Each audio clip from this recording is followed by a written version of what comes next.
In the name of God, Father, Son, and Holy Spirit.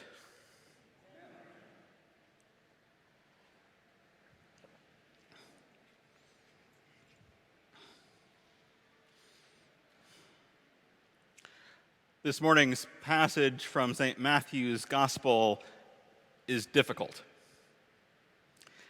The language used towards the Canaanite woman by Jesus' disciples and by Jesus himself is troubling. And any engagement with this passage has to start by acknowledging that fact. But we also have to acknowledge that this is a really important text from St. Matthew's Gospel.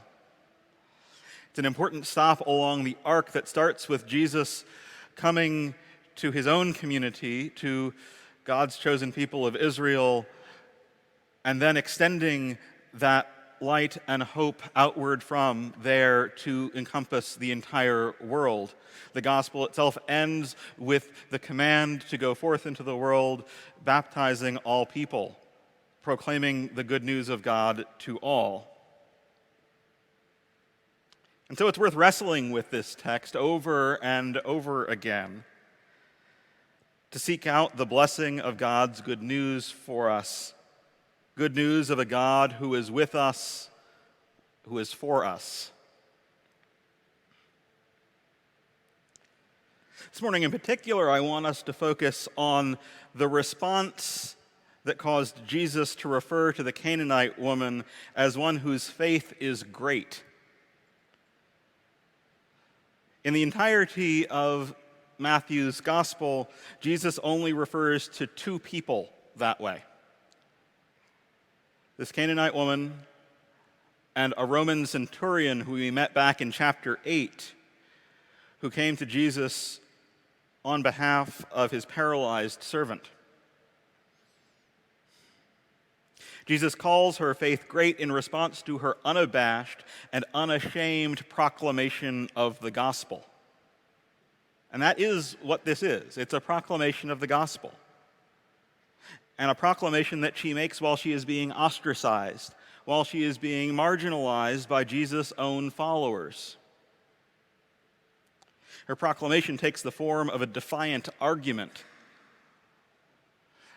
She says, "Yes, Lord, yet even the dogs eat the crumbs that fall from their master's table." But that retort, as uncomfortable as it might be, as uncomfortable as the portion of an argument that caused it to be said is a summation of the gospel. In it and in its implications are good news for each and every one of us. Though I think we might need a little bit more context in order to be able to see that exchange that way. Jesus and his disciples were traveling through a land in which they were the foreigners. They, not the woman who came in need of help, are the outsiders here. And even so, a sense of superiority is what drives the disciples' reactions to a mother who is simply wanting healing and wholeness for her daughter. "Send her away. Send her away," they say. This is the same response, by the way, that they have when confronted with the multitude who had come to hear Jesus preach and then needed something to eat. They said this about their fellow followers of Jesus. "Send them away." In those three words, it is not difficult for us to hear, we're the insiders here. We're really close with Jesus. We're the special ones. We're better than them, better than her. It's a mistake, of course. It's a trap that Jesus' disciples fall into time and time again. Jesus goes along with it. It would be a mistake to assume that the uncomfortable exchange that we heard this morning is restricted to that particular woman and her daughter, or even to her particular ethnic group or religious group, if we find ourselves reading Jesus' statement, it is not fair to take the children's food and throw it to the dogs, as applying to this woman alone or some other group alone, we are making the exact same mistake that the disciples make. We have fallen into that same sort of trap. We might not be trying to feel superior, but in assuming that this refers to anyone but us, that's what we're doing. Because, my friends, if we consider for a moment only what we are able to do through our own work, through our own merits, we fall drastically short. And we find that we have no more earned reward or grace from God ourselves than a dog has earned a place at a finely set table.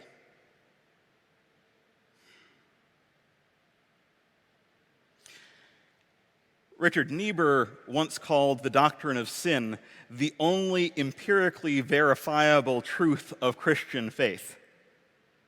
And I think that's a fairly easy thing to get on board with. All you have to do is read a newspaper, listen to the news, drive on the turnpike to be really aware that sin is present in the world.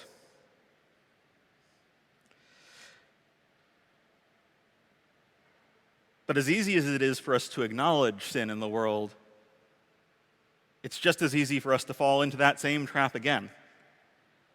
The trap of seeing it everywhere but in our own hearts, in ourselves. We are experts at deceiving ourselves.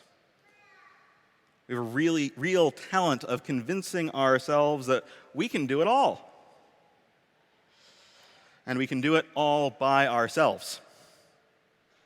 That even when times are tough, with just a little bit more effort, if I power through just a little bit more, I can do it all on my own. But even when we are deceiving ourselves, we feel the impossibility of it deep down. We feel it in exhaustion, in shame. We feel it in malaise, ennui, in so many other feelings that are described as symptoms of modern life, or really just symptoms of life. We are aware, even when we can't acknowledge it consciously, that we can't get there, wherever there might be, by ourselves. And so in our pain, in our grief, in our authentic weakness, we go to Jesus.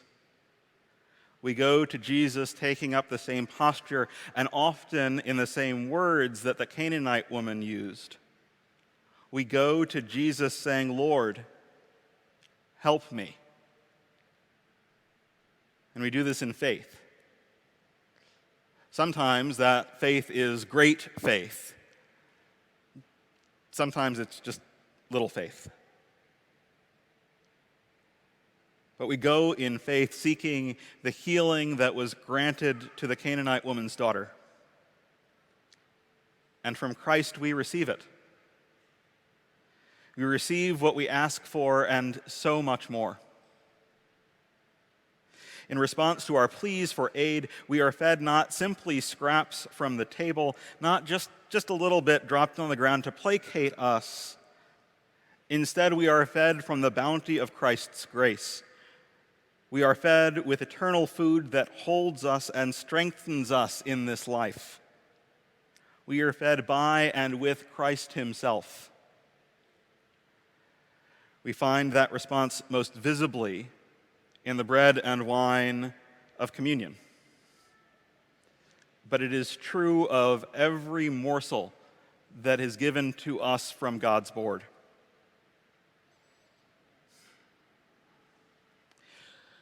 One of my favorite parts of the Eucharistic liturgy is missing from the Rite 2 version of Holy Communion. It's a prayer that is prayed after the breaking of the bread, but before any of us get to receive communion. It's known as the prayer of humble access. The church prays, "We do not presume to come to this thy table, O merciful Lord, trusting in our own righteousness, but in thy manifold and great mercies. We are not worthy so much as to gather up the crumbs under thy table. But thou art the same Lord, whose property is always to have mercy. Grant us, therefore, gracious Lord, so to eat the flesh of thy dear Son, Jesus Christ, and to drink his blood, that we may evermore dwell in him and he in us."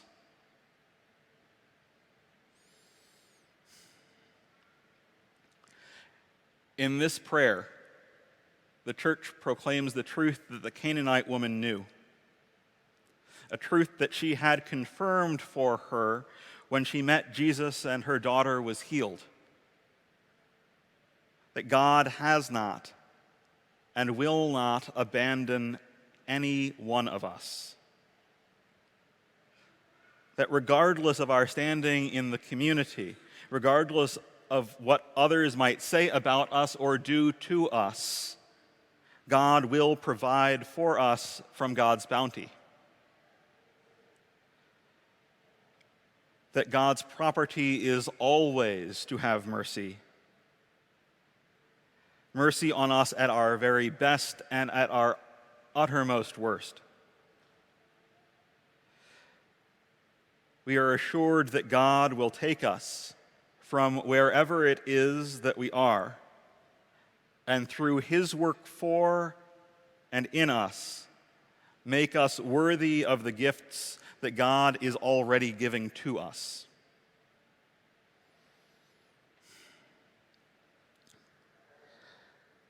We come to this place each week in need of Jesus' help, in need of healing and strength. And we come with no standing to ask for it other than through God's marvelous love for us. And in response, Jesus provides for us from himself, provides for our healing, for our comfort, for our rest, in bread and wine, in his body and blood given for our lives and for the life of the world.